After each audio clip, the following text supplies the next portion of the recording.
देख रहे हैं न्यूज नेशन। अगले आधे घंटे में देश और दुनिया की हर खबर होगी सीधी सपाट रफ्तार से भरी हुई। सबसे पहले शुरुआत करते हैं किस तरह से एक सिरफिरे कॉलेज के लड़कों के ग्रुप को स्टंट करना चेन्नई में भारी पड़ गया। बस की छत पर वो चढ़े थे हीरोगिरी करने। हुआ क्या, देखिए आप।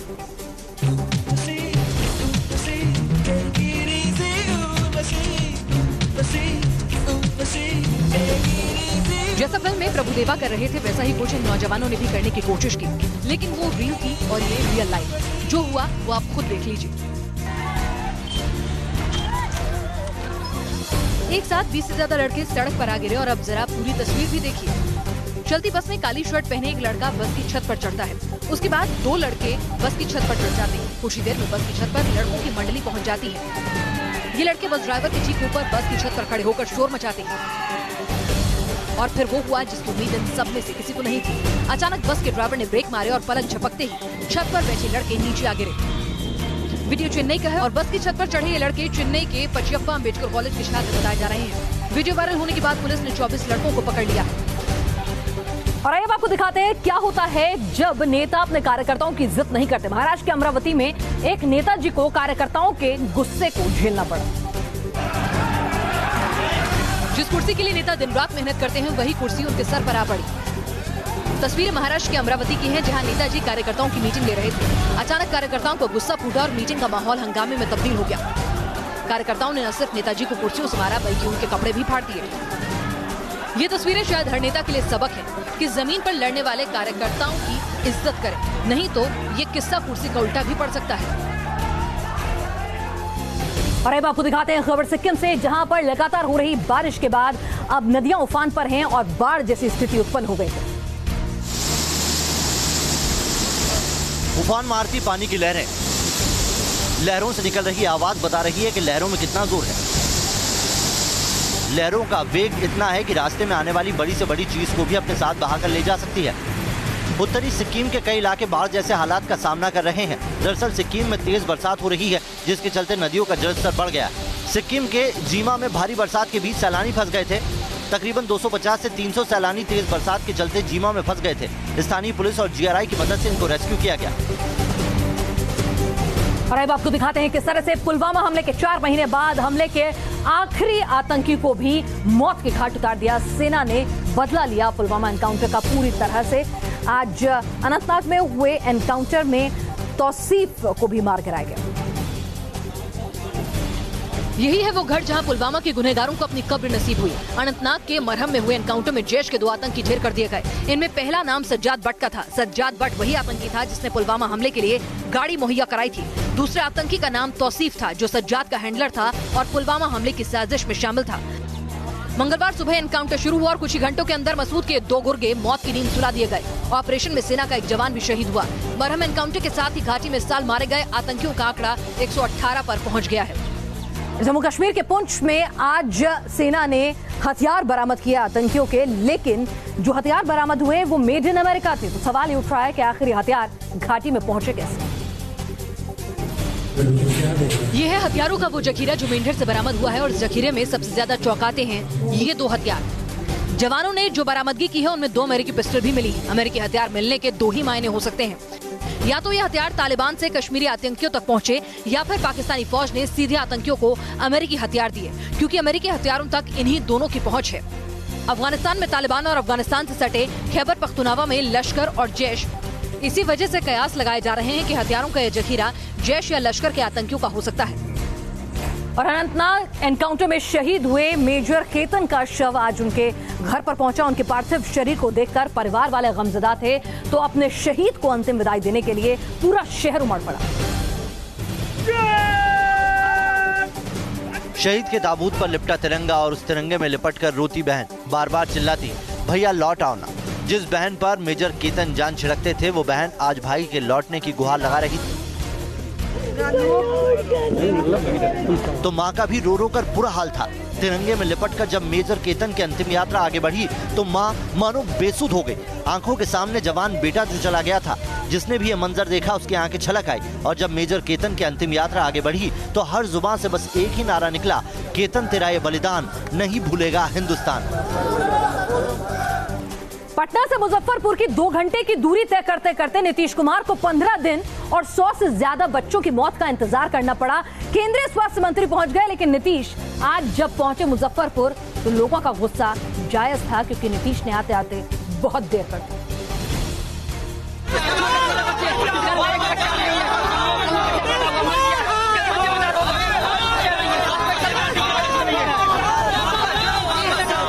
ये गुस्सा, ये आक्रोश जायज है, और हो भी क्यों ना। 100 से ज्यादा मासूम मौत की नींद में सो गए, लेकिन सूबे के सीएम को पटना से 70 किलोमीटर दूर मुजफ्फरपुर पहुंचने में 15 दिन लग गए। केंद्रीय मंत्री पहुंच गए, मीडिया भी मौके पर डटी हुई है, लेकिन नीतीश कुमार को फुर्सत नहीं मिली। पटना से मुजफ्फरपुर पहुंचने में सिर्फ 2 घंटे लगते हैं, वो भी सीएम के बिजी स्केड्यूल से नहीं निकाले गए। इसीलिए जब पहुंचे तो लोगों के गुस्से और आक्रोश से उनका सामना हुआ।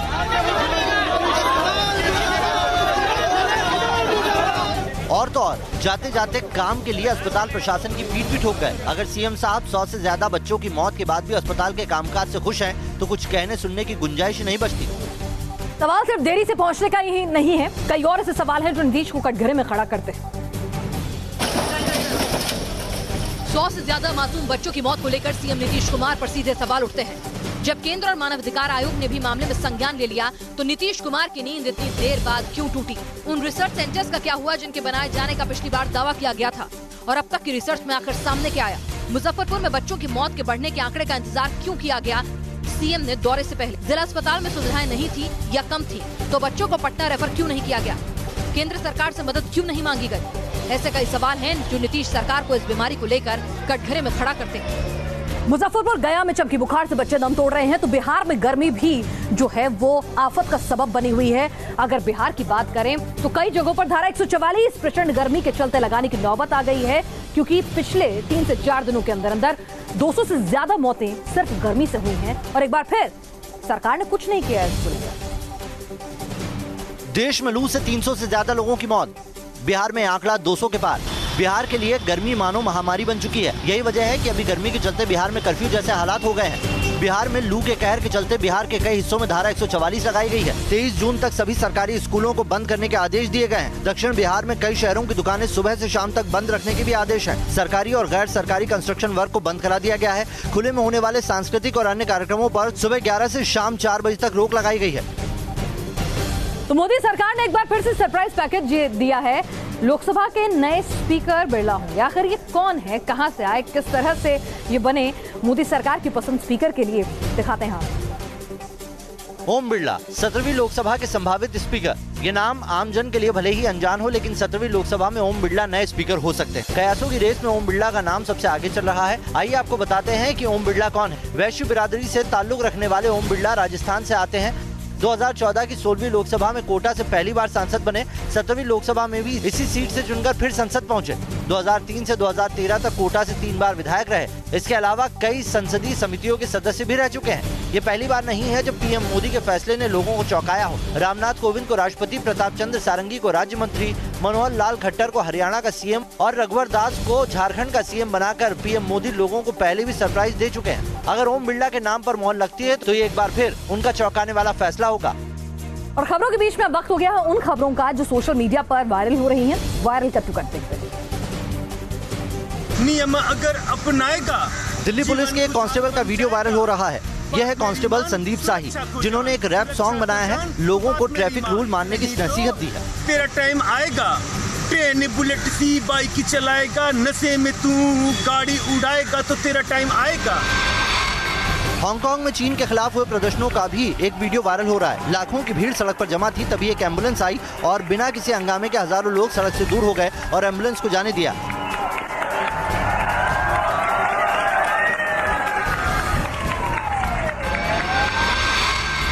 चेन्नई की एक झील का वीडियो भी सोशल मीडिया पर वायरल हुआ। प्रचंड गर्मी के चलते पूरी झील सूख गई। कोराटूर नाम की ये झील 900 एकड़ में फैली थी, लेकिन गर्म मौसम में सारा पानी उड़ गया और झील की दरारें भरी सतह सामने आ गई। और वक्त हो गया हमारे आज के हीरो ऑफ द डे से आपको मिलवाने का। और इस बार कोई हीरो इंसान नहीं है, बल्कि एक बेजुबान जानवर है। इंसान का सबसे वफादार दोस्त डॉगी किस तरह से एक बच्ची की जान बचाता है, देखिए। नदी किनारे खड़ी छोटी सी लड़की वो पानी में जाने के लिए कदम बढ़ाती है। लगता है मानो लड़की नदी के पानी में गिर जाएगी, लेकिन तभी पीछे से डॉगी आता है और पानी में तकरीबन गिरती लड़की को पकड़ लेता है। देखिए कैसे डॉगी ने बड़े आराम से बच्ची को पकड़ा और फिर उसे किनारे से दूर ले आया। दरअसल इस बच्ची की बॉल पानी में गिर गई थी। डॉगी ने समझदारी दिखाई, दौड़कर पानी में गया और बॉल भी ले आया ताकि गेंद के लालच में बच्ची दोबारा पानी में न चली जाए। डॉगी की सूझबूझ का यह वीडियो सोशल मीडिया पर खूब वायरल हो रहा है और कुछ लोग इसे हीरो भी कहने लगे। प्रचंड गर्मी से जंगलों में आग लगी है। सोलन के जंगलों में अभी भी आग का तांडव जारी है, तो कानपुर में एक मकान भी आग की चपेट में आ गया। देखिए, चले जाए यहाँ से। सोलन का दावानल अभी शांत होने का नाम नहीं ले रहा है। चारों तरफ आग ही आग है, धुएं के गुबार उठ रहे हैं। हालात ये हो गए हैं कि आसपास बसे लोग धुएं की वजह से घर छोड़कर जाने को मजबूर है। आग के कारण करोड़ों रुपए की वन संपदा जलकर राख हो गई है। धधकती आग, काले धुएं का उठता गुबार। तस्वीरें कानपुर की है, जहां दादानगर औद्योगिक इलाके के एक मकान में भीषण आग लग गई। दरअसल इस मकान में एक केमिकल फैक्ट्री चलती थी, जिस वजह से आग ने और भी रौद्र रूप धर लिया। घंटों की मशक्कत के बाद फायर ब्रिगेड ने आग पर काबू पाया। मथुरा में जूते की दुकान में लगी भीषण आग। आग लगने की घटना श्रीजी मार्केट की है। आग शॉर्ट सर्किट के कारण लगी। आग की सूचना के करीब 1 घंटे बाद मौके पर पहुंची फायर ब्रिगेड ने आग पर काबू पाया। प्रचंड गर्मी में जब बारिश की फुहारें आती हैं तो राहत का सबब लाती हैं, लेकिन जयपुर में कुछ ही घंटों की बारिश आफत का सबब बन गई। ये मुंबई नहीं जयपुर है। सड़कों पर भरा पानी, ट्रैफिक की धीमी रफ्तार, पानी से जैसे तैसे निकलती गाड़ियां। आमतौर पर ऐसी तस्वीरें मुंबई से सामने आती हैं, लेकिन इस बार बारिश की पहली फुहार मानो जयपुर को मुंबई बना गई। सुबह कुछ घंटे पानी बरसा, लेकिन सड़कों पर जलभराव हुआ तो कहीं सड़कों पर गड्ढे नजर आए। जयपुर म्यूनिसिपल कॉर्पोरेशन का सालाना बजट तकरीबन 1800 करोड़ रुपए है। 1800 करोड़ के भारी भरकम बजट के इंतजाम कैसे धुल जाते हैं, अगर ये देखना और समझना है तो बरसात में जयपुर पहुंच जाइए। और क्या हुआ जब कनाडा के टोरंटो में जीत का जश्न जो है मातम में तब्दील हो गया। दरअसल एक टीम की जीत हुई, काफी उत्साह था, विक्ट्री परेड निकाली जा रही थी, उसमें गोलियां चलने लगी, भगदड़ मची और क्या हुआ? माहौल में गूंजती गोलियों की आवाज और सड़क पर बदहवास होकर भागते हजारों लोग। तस्वीरें कनाडा के टोरंटो की है, जहां टोरंटो रैप्टर्स की विक्ट्री परेड निकल रही थी और परेड के दौरान ही चल गई गोलियां। वीडियो में आप देख सकते हैं कैसे गोलियों की आवाज सुनते ही हजारों लोग इधर उधर भागने लगे। कुछ लड़खड़ा कर गिर गए तो कुछ के हाथ पैरों में चोट लगी। खौफ इतना था कि किसी ने रुककर सोचने समझने की हिम्मत नहीं की। पुलिस के मुताबिक परेड के दौरान 3 लोगों ने गोलियां चलाई, जिन्हें पुलिस ने हिरासत में ले लिया। हालांकि गोलीबारी की इस वारदात की वजह का अब तक पता नहीं चल पाया है। और खेल के मैदान की हर बड़ी खबर भी जानना आपके लिए जरूरी है। ये देखते हैं स्पोर्ट्स का टुकड़ा। इंग्लैंड के कप्तान इयान मॉर्गन ने बनाया सबसे ज्यादा छक्कों का रिकॉर्ड। अफगानिस्तान के खिलाफ मॉर्गन ने पारी में जमाए 17 छक्के। इससे पहले एक पारी में था 16 छक्कों का रिकॉर्ड। 17 छक्कों के सहारे 71 गेंदों पर मॉर्गन ने खेली 148 रनों की पारी। हार्दिक पांड्या ने वर्ल्ड कप के लिए बनवाया खास लॉकेट। लॉकेट में डायमंड की बॉल और बैट। चहल को दिए खास इंटरव्यू में हार्दिक ने किया खुलासा। उनके गले में चेन, अंगूठी और घड़ी सभी डायमंड की है। वर्ल्ड कप में भारत से हार के बाद खौफ में पाकिस्तान की टीम। पाकिस्तानी टीम के कप्तान सरफराज ने अपनी ही टीम के साथियों को धमकी दी। सरफराज ने कहा, खिलाड़ी याद रखें कि मैं अकेले पाकिस्तान नहीं लौटूंगा, बल्कि पूरी टीम को लोगों की नाराजगी का सामना करना होगा। पाकिस्तान पर शानदार जीत के बाद टीम इंडिया ने 2 दिन किया जश्न और आराम। कल से टीम इंडिया शुरू करेगी अगले मैच की तैयारी।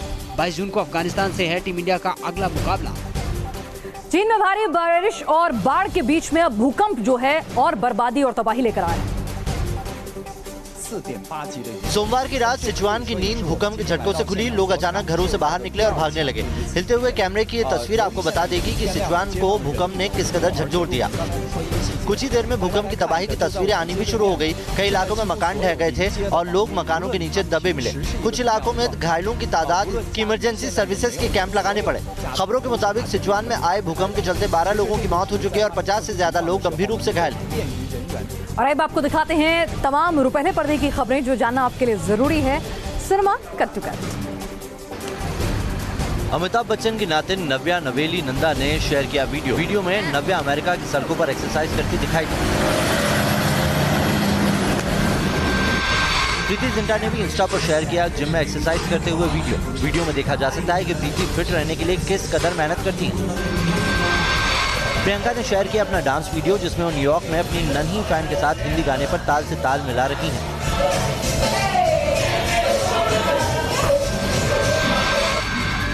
सलमान खान दबंग 3 के लिए जिम में पसीना बहा रहे हैं। खास बात यह है कि इस वीडियो में वो अपने 2 सिक्योरिटी गार्ड्स के साथ मिलकर हैवी वर्कआउट सेशन कर रहे हैं।